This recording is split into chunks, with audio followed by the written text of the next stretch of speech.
It was 5:35 a.m., and I was sitting in a booth at the country inn. I sipped my coffee and waited for Rachel to bring me my bacon pancakes. As I refilled my cup from the coffee pot on the table, I thought about what brought me here at this early hour. I was usually there 3 or 4 times a week, but never this early. It was actually the first time I was there that the doors opened at 5:30. I probably should have just gone home and went to bed, but I didn't because I knew I wouldn't get enough sleep, and even if I did, only God knows what my dreams might have been like. It was a story that happened 100 times a day somewhere on the third planet from the sun. A guy leaves town for 4 days, returns home 2 days early, and discovers that his girlfriend is not alone. I wondered how many times in these hundreds of stories the other man was a family member. I called Audrey to let her know I'd be home that evening instead of Saturday, but she didn't answer the phone. My flight arrived at 7, and by 8, I was already turning into the parking lot near our apartment. As I came around the bend, I saw Audrey come down the steps and get into a car that I recognized. I slammed on the brakes and stopped before I got close enough for her to see me and watched as she slid across the seat and kissed the driver. To say I was surprised would be an understatement. Audrey always told me that she couldn't stand my brother. According to her, he was an arrogant asshole who thought his shit didn't stink. So why did she get into his car and kiss him? Sam started driving, and I let him get ahead of me a little, then followed him far enough so that he couldn't see me in the rearview mirror. They pulled into the parking lot of Duke's Steakhouse, parked, kissed, and then got out of the car and entered the restaurant. I was familiar with the Duke's location and knew there was no way I could follow them without being noticed, so I found a parking spot where I could see Sam's car and then settled down to wait. When they came out, they got in the car and hugged for about 5 minutes, and then I followed them to The Barn, which was a country western restaurant with a live band. As with the Duke, I was familiar with the insides of the barn and knew there was no place I could sit without being seen. So I parked again, where I could keep an eye on Sam's car, and settled down to wait. They stayed there for 2.5 hours, and when they came out, I followed them again. This time they headed to the Saddletree Motel. Sam checked in at the front desk, and then Sam and Audrey went into room 107. I gave them 15 minutes to figure out what they were, no doubt, there for. Then I walked over to Sam's car and let the air out of all 4 tires. Then returned, got into his car, and waited for them to get out. I wanted to see how Sam could cope with 4 wheels at 1:30 in the morning. While I was waiting, I wondered why. Since I wasn't expected for 2 more days, they didn't use the bed in the apartment, and then I realized that they couldn't do it because of Eva, Audrey's sister, and Sam is damn sure he couldn't take Audrey home with him because Mom and Dad would know since he still lived at home.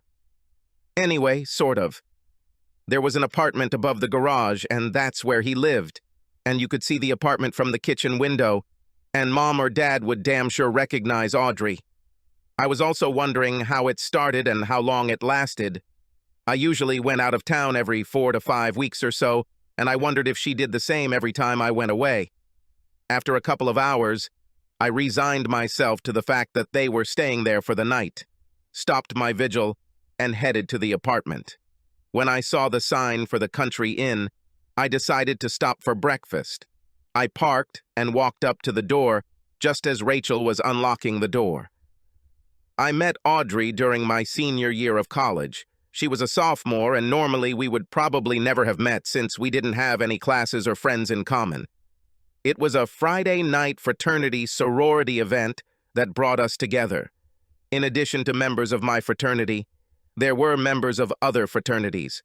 Halfway through the party, I was heading to the bathroom and had just reached the top of the stairs when I heard, "Let go of me!" I turned the corner at the top of the stairs and saw a guy dragging a girl into one of the bedrooms. He wasn't a member of my fraternity, and I didn't know him, but I knew I had a responsibility to make sure his actions didn't bring our house into disrepute, so I walked up to him and told him to let the girl go. He turned to me and said, "Fuck off, asshole. It's none of your fucking business. Where I grew up, no one took the time to teach you the Marquis of Queensberry rules. Our rules were, Hit first, hit hard, knock him to the ground and don't let him get up. The word deed was still hanging in the air when I kneed him in the genitals, and as he bent at the waist, I elbowed him hard in the head. You can hurt your hand if you hit him without padded gloves. And he fell. I turned to ask the girl if she was okay, but all I saw was her ass as she hurried down the stairs. I shrugged and went to the bathroom. When I came out, the guy was sitting there shaking his head to try to clear it up. I went downstairs, called a couple of brothers, told them what happened, and we went up to get the guy out of the house. Ben recognized him and went to get a couple of his fraternity brothers to take care of him. I looked around for the girl but didn't find her, and after a couple of days I forgot about this episode. 3 weeks later, I was sitting at a table at Annie's Cafe having lunch when a girl approached me and asked if she could join me. She seemed vaguely familiar to me, so I invited her to sit down.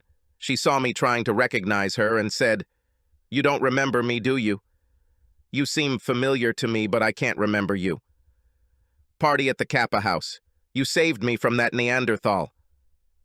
I didn't get a good look at you, and when I looked for you after it was all over, you were already gone. I should have thanked you, but I got scared and ran away." Then I got the story. She actually didn't want to come to the party because she had heard horror stories about what happened at frat parties. Things like date rape drugs being used on unsuspecting girls and other dangers, but her sorority girls had convinced her that nothing like that had ever happened at Kappa. So she went and everything was fine until she needed to go to the bathroom. The guy caught her leaving the bathroom, called her a tease and said he was going to teach her a lesson. Then you showed up and saved me. So what did you do that made him think you were a tease and were teasing him? Nothing. I just tried to be friendly to everyone who was there. Earlier in the evening, a guy was hitting on me and I let him know that I wasn't interested, but I couldn't think of anything I could do that could be construed as teasing. I should have thanked you for coming to my aid, but at the time, all I could think about was getting the hell out of there and getting as far away from this place as possible. This is the first time I've seen you since then, so I came over to express my belated gratitude to you. Oh, and by the way, my name is Audrey. Well, Miss Audrey, I accept your belated gratitude, but if you are truly grateful, I think you should go on a date with me. At least once. I would like that. When? Are you free tonight? Yes. Will it be okay at 6? Great. That date led to many more, and by the time I graduated 3 months later, we were a steady couple. We started making love after our 10th date. Neither of us were virgins, so there was no awkwardness. We seemed to have a great time together. I learned that Audrey had a strange side to her character. She liked to make love in places where there was some risk of being noticed. It turned her on, and her arousal turned me on. We were never caught, but came close a couple of times. She first met my family at a graduation party my parents threw for me. Mom and Dad took to her immediately, and my brother Sam couldn't seem to take his eyes off her. I didn't think about it at the time. Audrey was a beautiful girl, and I was used to men watching her and wanting her to belong to them. Before I wanted to take Audrey home, my sister pulled me aside and said, "You're very lucky, bro. Don't let her leave." That night when I drove Audrey back to the dorm, I proposed to her, and she said, "Yes, but not until I graduated. As soon as I receive my diploma, I will walk down the aisle to you." I thought it was reasonable, even if I didn't want to wait that long. I hadn't found a job yet, so I went with Audrey when she went home for the summer and spent a week with her family. I liked her parents and little sister Ava, and they seemed to like me. At the end of the visit, I went home to begin my job search. Audrey stayed with her parents until the end of the summer holidays, so I was pretty much able to focus entirely on finding a job. Luck was on my side, and I found a good job within a week of starting my search. Along with my new job, I changed my lifestyle. It's time for me to cut the apron strings, so to speak. I was living at home, and now that I had a job, it was time for me to find my own place. My graduation gift from my parents was a check for $10,000, and I used part of it to pay the first and last month's rent and security deposit. I used some of the rest to furnish the apartment. I talked to Audrey almost every evening, and while telling her about the new job, kept mum about the apartment, intending to surprise her with it when she returned to school. Audrey returned to school 3 days before classes started. I met her at the airport and headed to the apartment. When I parked in the parking lot, she asked, "Why did you stop here?" "I thought that since we haven't made love in over a month, you might want to try my new bed." "Your new bed?" "Yeah. Now I live here." Once inside, I led her through the rooms, leaving the bedroom for last. Once in the bedroom, I casually mentioned that there was plenty of room in the closet for her things, and that there were still 3 empty drawers in the dresser. "Of course, if you'd rather live in a dorm than here with me, I'm sure I can fill them with something." "When can I move?" "Well, I guess we could go get your things now instead of making love now and then going to get your things later." "Oh shit. Decisions, decisions, decisions. What the heck? I think since we're already here, we could make love first." She must have been just as horny as I was, because she damn near fucked me to death. After a few rounds, we snuggled together and fell asleep. The next day, Audrey drove me to work and left my car to move her things from the sorority house to her apartment. We stopped and had dinner after she picked me up from work, and then we went back to the apartment, and she did everything she could to drive me to the point of impotence. The next year passed as we adjusted to each other's almost constant presence. As with all new full-time partnerships, there were hiccups along the way. Audrey was still a full-time student with class schedules, projects, and study groups to work with, and she still belonged to her sorority and had to attend their events. For my part, I sometimes had to work late, work on Saturdays, and occasionally travel out of town on business. But we made it through, and it gave us a very good idea of what life would be like when we got married. Audrey still insisted that marriage would not take place until she finished school.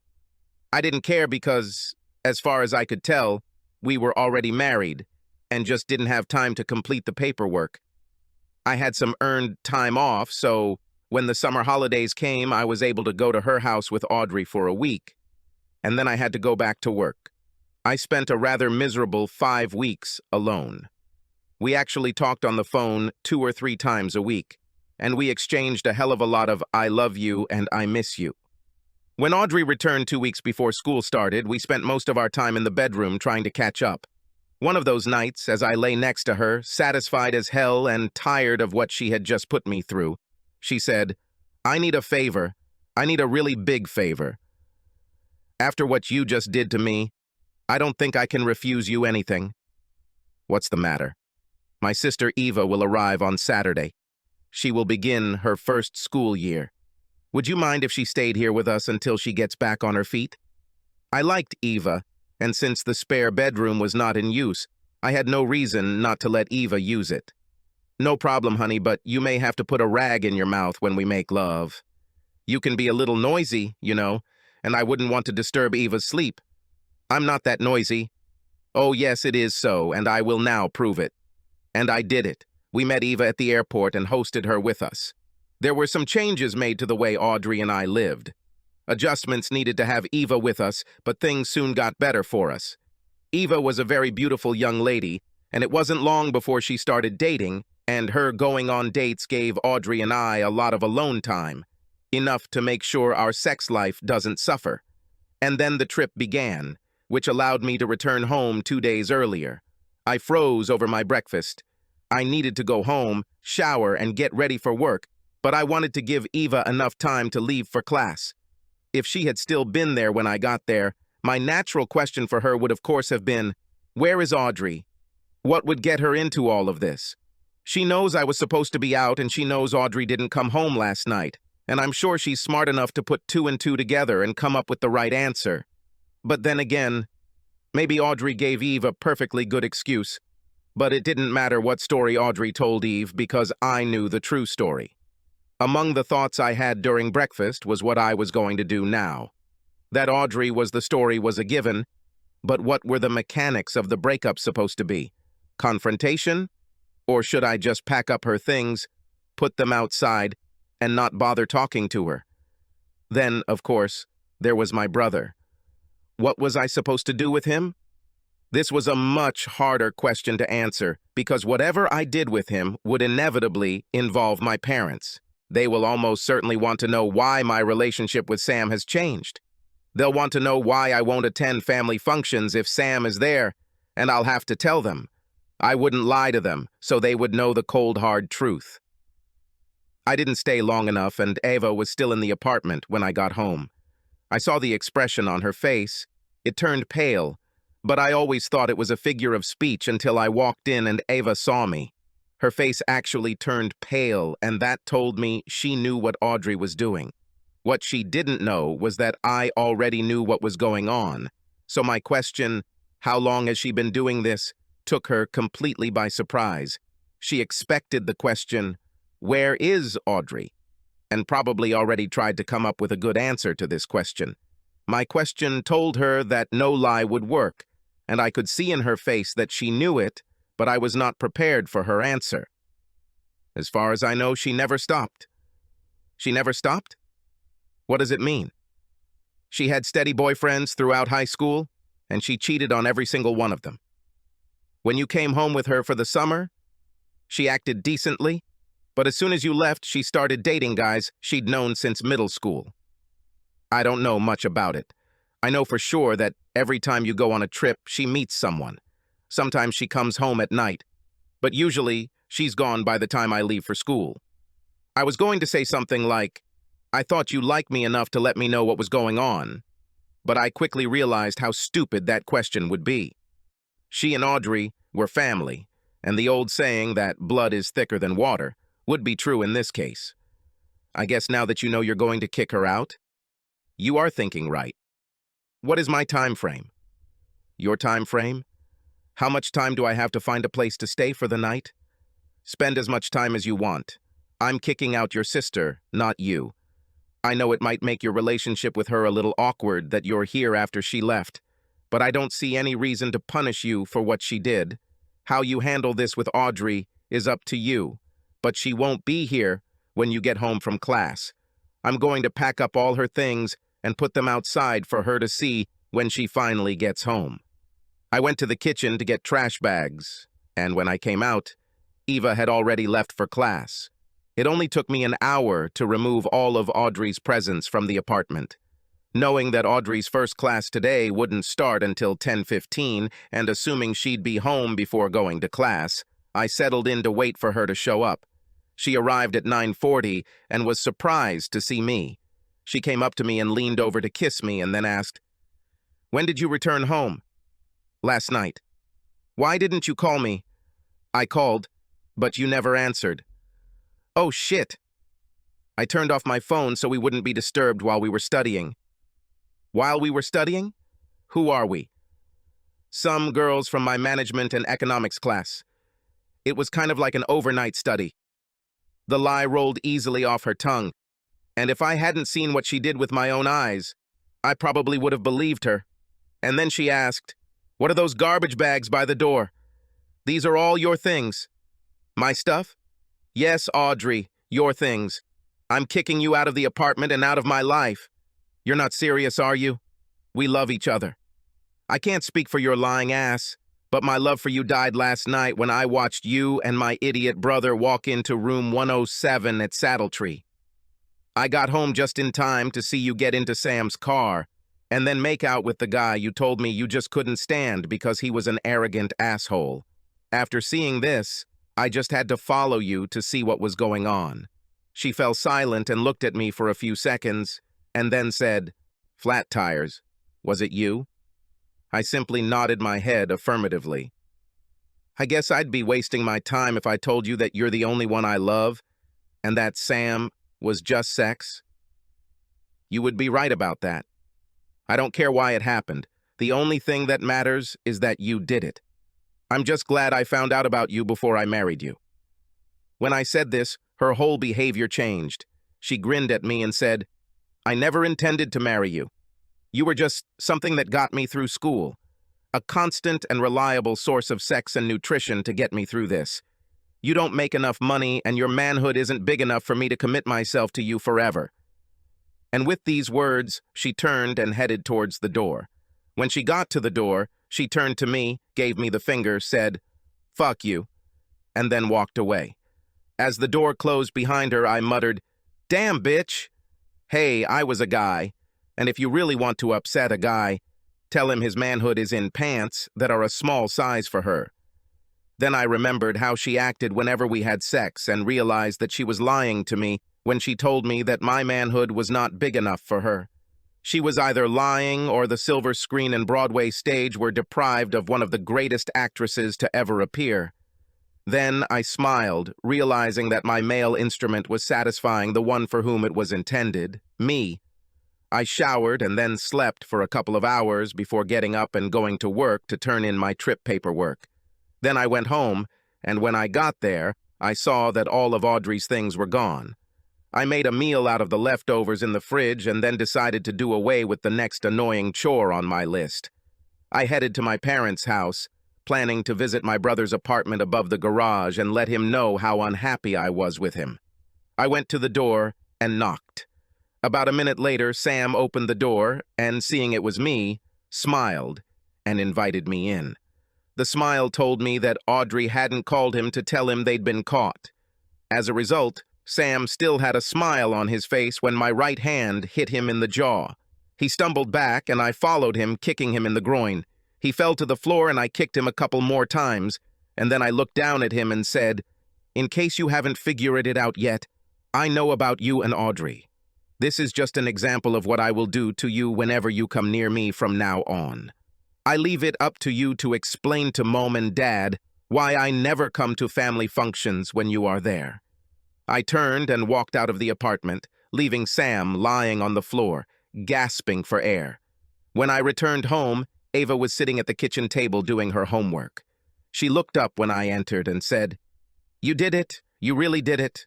You threw her out of here. Didn't I mean it when I told you I was going to do this? I knew you were upset, but I thought that since you love each other, you'll work things out somehow." "Not in this life, honey." "She called me. She wanted to know where I would live when you kicked me out. She couldn't believe you'd let me stay." I shrugged and said, "It's been a long, hard day, and I'm going to take a shower and go to bed." And I left her with her homework, and it was a long, hard day. From the moment I found out what was happening until I got into the shower, only a little over 24 hours passed. You'd think that after the day I'd have trouble sleeping, but I slept like a log. This morning I woke up to a conversation. I walked into the kitchen and found Sam there drinking coffee with Eve. "What the hell are you doing here?" I growled at him. "We need to talk, brother." "Why would I want to talk to a bastard like you?" "I need to tell you what happened." "And you think it will matter?" "You stabbed me in the back, you fucking asshole." "You do not understand. I had to do it." "Did you have to do this?" "This is what I need to hear." Eve stood up and said, "I'll leave you two to handle this." I had to go to class and she left. As soon as she walked out the door, Sam said, "Audrey made me do it." "Oh, for Christ's sake, Sam, do you think I'll believe such nonsense?" "This is true. She caught me doing something I needed to hide and threatened to expose me to Mom and Dad if I didn't do what she wanted." "What could it be? Fucking little boys?" "Close, but no, not this." "Close?" "She caught me kissing a guy." "I'm bi, bro. I go both ways. I'm not the only one she cheated on you with." "It happened during your trip to Baltimore. I was at a party thrown by a couple I knew who were bi and who were swinging. It was a party for like-minded people, and I was there with a guy I know when she walked in with another guy I know who is going both ways. She pretended she didn't know me, and we avoided each other all night. But it was impossible to ignore what she was doing. Half an hour after the party started, she was already pulling the train. Every guy there except me fucked her at least twice, some 3 times. The next day, she called me and said we needed to talk. We met at Bud's bar, and she told me everything. I do what she wants and when she wants. Otherwise, she would give me away to Mom and Dad. I couldn't let that happen. Mom would probably accept it, even if she didn't like it. But, you know Dad and how he feels about anyone who isn't 100% heterosexual. There was no way in hell I could let him find out about this. This woman was one sick bitch, bro. She enjoyed being able to control me. She didn't like me, but she enjoyed the fact that she could make me do whatever she wanted. You have no idea how many hours I spent trying to figure out a way to tell you what a bitch she was, without exposing myself. And now I'm waiting for her to tell Mom and Dad just out of pure vindictiveness. At least you got rid of her. Audrey never called my parents, and Sam and I managed to mend our relationship. Eva lived with me for another 7 months, and no, I never touched her. Although Audrey continued to try to get her to join a sorority and live in the dorms, but Eva wanted no part of that kind of life. She eventually found a nice guy and moved in with him, but we remained good friends. I lost track of Audrey after I kicked her out, and a couple of times Eva tried to tell me about Audrey, but I refused to talk about it, and soon she received a message that I did not want to hear a single word about anything concerning her sister. Well, that's not entirely true. She told me about one thing Audrey was going to do, and I'm glad she did it. I managed to get inside without anyone recognizing me, and I sat in the back. This was my big chance to get back at Audrey, and I nearly wet my pants waiting to do it. I looked at the guy standing there and guessed that he must have money and the manhood size in his pants that Audrey required. I was really shaking in anticipation when this moment came, and I heard, "If there is anyone here who knows why these two people should not be united in holy matrimony, let them speak now or forever hold their peace." I stood up and said, "Yes, I have. This bitch is a cheating slut. While she was engaged to me, she cheated on me with my own brother. And when I was out of town on business, she pulled trains with a bunch of guys and also got screwed by members of a swingers group." I turned to face the future groom and addressed him personally. "If you want this slut as your wife, that's your business. Just remember the axiom that once a cheater, always a cheater." And then, taking advantage of the stunning silence, I walked out of the church with my head held high and a big smile on my face, passing Audrey prostrate on the floor, sobbing in pain and humiliation. Life is beautiful and goes on. Subscribe to our channel so that your second chaff doesn't cheat on you, and go ahead and listen to the next story, because this story is nothing compared to the next one. If you're under 18, don't even think about listening to the next one.